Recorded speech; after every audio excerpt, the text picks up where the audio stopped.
avec le réseau des Alliances françaises, mais peut-être nous n'augmentons pas notre diffusion ou notre présence, alors que l'Allemagne, qui n'avait pas cette présence, est en train d'augmenter en visibilité, donc de nous rattraper en quelque sorte.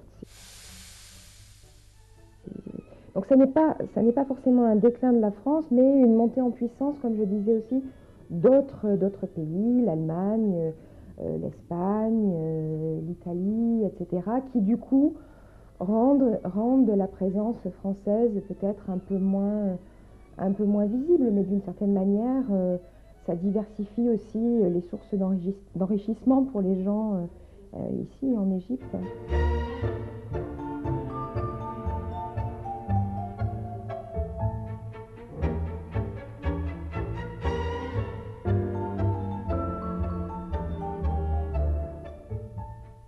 Si on fait une petite comparaison entre votre séjour en Inde, votre séjour ici en Égypte, bien sûr, il y avait des points communs et également des points de différence.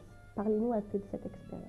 Ouh là là, je crois que ça nous prendrait toute la journée pour essayer Prenez votre temps. de parler de ces deux pays. Évidemment, l'Inde et l'Égypte, d'abord, ce sont deux grandes civilisations. Ce sont deux civilisations anciennes, antiques, qui, voilà, on peut trouver dans les deux pays des monuments d'une importance mondiale, d'un patrimoine de l'humanité. Et ça, pour moi, c'était important dans mon choix de l'Égypte après l'Inde, c'est-à-dire de me retrouver dans un pays qui est aussi une culture et une civilisation et une histoire aussi forte. Ensuite, pour parler des pays modernes, moi j'ai passé 4 ans donc, à New Delhi, maintenant 4 ans au Caire. Ça n'a pas été un choc culturel que d'arriver au Caire. Je venais de New Delhi, qui est une immense mégalopole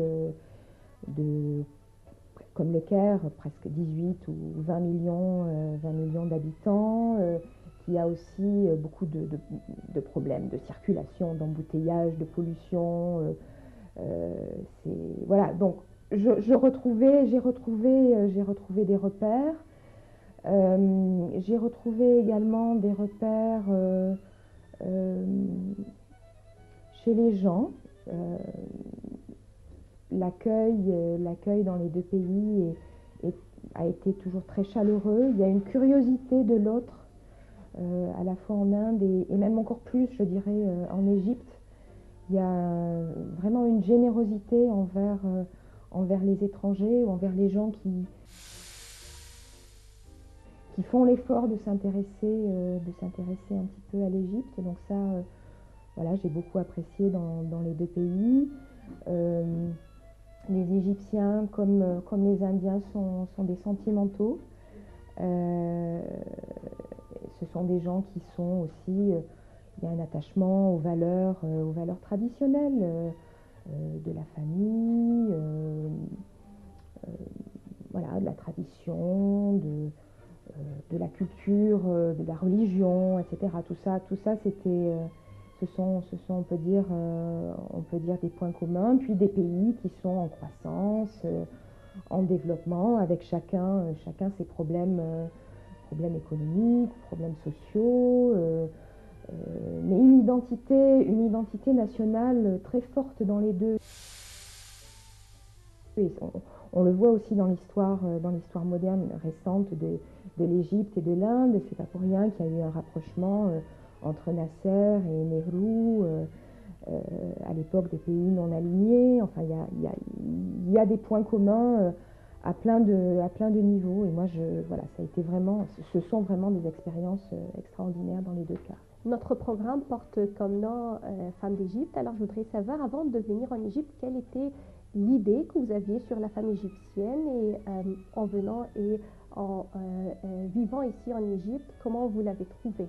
Alors, en ce qui concerne l'idée que j'avais avant de venir de la femme égyptienne, ou je dirais plus largement de la femme au Moyen-Orient, on a malheureusement parfois en Occident cette image de la femme arabe comme une femme euh, opprimée, maltraitée, euh, voilà, qui n'a pas son mot à dire,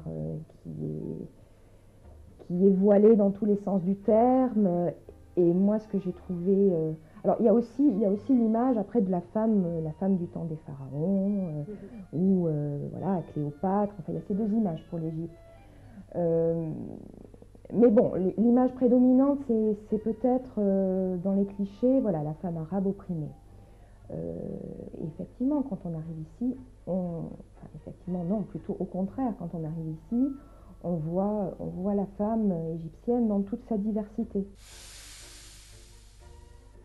Donc je dirais que voilà, ce qu'on apprend, c'est au contraire à nuancer son point de vue, à voir que la femme égyptienne est beaucoup plus forte qu'on ne l'imagine, qu'elle se bat, qu'elle a voix au chapitre, en tout cas qu'elle se bat pour avoir voix au chapitre, que une femme qui porte le foulard ne veut absolument pas dire femme opprimée, qu'il y a des femmes extrêmement indépendantes, des féministes qui portent le foulard, et d'autres qui ne le portent pas d'ailleurs. Enfin, moi, ce que j'apprends, c'est justement à voir qu'il y a mille et une femmes égyptiennes, il y a mille et une expériences de la féminité euh, en Égypte, que ça n'est pas la femme muette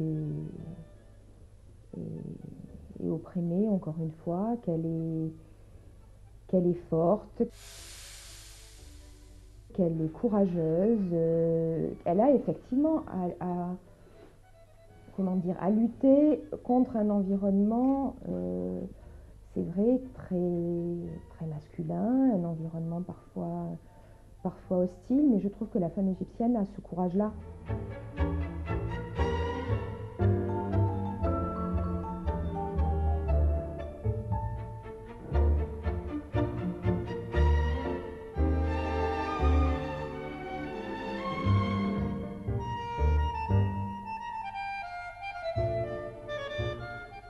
Ce modèle de femme de cette classe sociale, classe moyenne, cette femme forte qui travaille et qui fait attention à la famille, existe non seulement en Égypte, c'est en Afrique et peut-être en Asie également. Est-ce que ce modèle existe toujours en France et à l'Occident?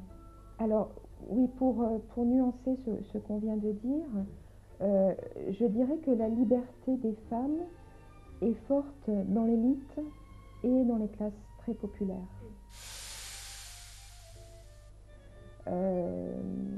Et qu'effectivement, bon, je connais mal l'Égypte rurale, mais sans doute dans l'Égypte rurale ou les classes, voilà, les classes très populaires, la femme peut avoir, parce qu'elle travaille et parce elle apporte une contribution économique essentielle, elle peut avoir une indépendance euh, presque à l'égal de la femme de l'élite. C'est peut-être la classe moyenne qui souffre un peu. Alors après, en Occident, ça n'est plus... je dirais que ça n'est plus comparable. La société occidentale, depuis la Première Guerre mondiale, a énormément changé. Je pense d'ailleurs, on célèbre cette année les 100 ans du début de la guerre en 1914. La Première Guerre mondiale a été un déclencheur pour le travail des femmes en France notamment. Il n'y avait plus d'hommes, les hommes étaient morts ou étaient partis à la guerre. Et les femmes françaises sont entrées sur le marché du travail, les femmes françaises de tous les milieux, parce qu'il fallait gagner sa vie. Et elles ont petit à petit gagné des droits et gagné une indépendance, et cela, je dirais, dans toutes les classes sociales.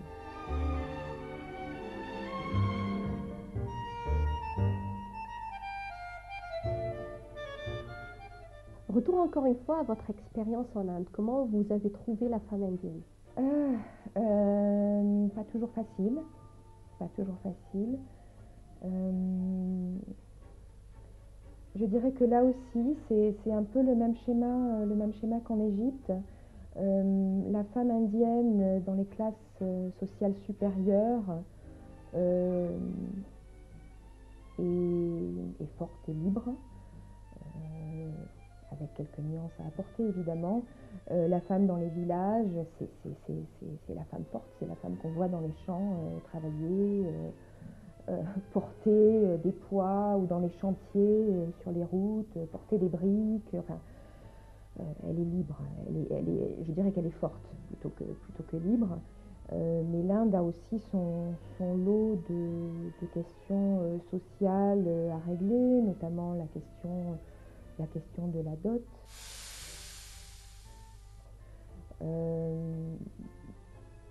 La question du choix du sexe des enfants. Il y a un déséquilibre qui se crée dans certaines régions de l'Inde entre le nombre de femmes et le nombre d'hommes, parce qu'on préfère avoir des garçons, et que parfois, avec les possibilités maintenant de déterminer le sexe de l'enfant pendant la grossesse, on fait le choix de garder ou de ne pas garder le fœtus. Bon, il y a un certain nombre de problèmes pour lesquels les féministes indiennes se battent tous les jours, et que la société indienne essaye de régler. Je pense aussi qu'il y a une conscience de plus en plus forte en Inde de tous ces problèmes sociaux. Il y a eu des incidents, notamment en 2012, des viols collectifs qui ont énormément choqué la population indienne. Voilà, qui fait qu'on espère que les choses vont s'améliorer. Marielle Morin, comme expatriée française vivant en Égypte, quelles sont les activités à part le travail que vous pratiquez ici? Alors mon activité principale, je dirais, c'est l'apprentissage de l'arabe. Et oui, on a pu le constater, vous parlez l'arabe courant. Oui, très bien, il faut nuancer. Disons que je me débrouille, mais j'aimerais mieux parler. C'est une langue difficile, ça demande du temps, ça demande des efforts, mais je pense que c'est important quand on est ici d'essayer d'apprendre cette langue extraordinaire, et que ça crée un rapport avec les gens différent, c'est-à-dire pouvoir parler avec un chauffeur de taxi, ou avec un maquadi, ou avec voilà, des gens simples qui n'ont pas accès à l'anglais. Ça change tout de suite l'approche qu'on peut avoir d'un pays.